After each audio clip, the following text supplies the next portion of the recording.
There's something oddly satisfying about running a tiny stamp business, buying new materials, punching out custom stamps, filling out a collection book. It sounds like the perfect cozy game, and that's exactly what Stamp Collector wants to be. But after spending about 30 minutes with it, I found myself fighting the game more than enjoying it. Between awkward stamp cutting, repetitive store management, and a gameplay loop that quickly wears out its welcome, this cozy collector sim left me feeling pretty disappointed. So today we're taking a look at Stamp Collector and figuring out whether it's a hidden gem worth adding to your collection or one you should leave on the shelf. There are no instructions at the beginning of the game. It just plops you in there and expects you to figure things out on your own. To be fair, it's pretty easy to figure out. There are 4 different areas to visit in the game. The shop where you can buy more stamp cutters that have different shapes, and buy materials for creating stamps like postcards, sticker sheets, and more. The stamp creating zone where you use stamp cutters to cut out stamps from the materials you bought at the store. The shop where you sell stamps you've created and can buy rare stamps from people to add to your collection.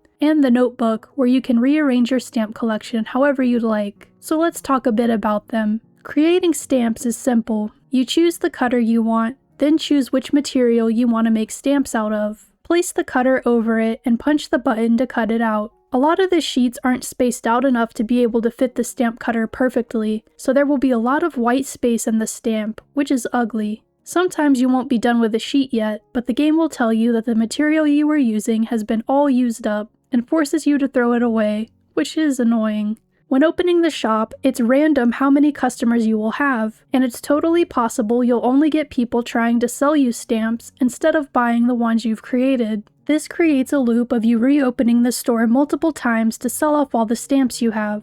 I'm talking like 10 times in a row, which gets so repetitive. Also, I don't like the bartering system. I wish you could just set a price and have that be it. You can collect rare stamps that you won't be able to find in the shop, so that's cool. If you're wanting to keep the rare stamps you buy from people in your collection, there's no way to mark them or keep them in a separate area from the stamps you're trying to sell. So, customers will ask to buy them repeatedly, which means having to go through even more loops of opening and closing the store to sell the stamps you actually want to sell. There's only one song that plays throughout the entire game, and it gets repetitive. Also, if you've played their other game, Cozy Home, they use the exact same song from that game, which feels cheap.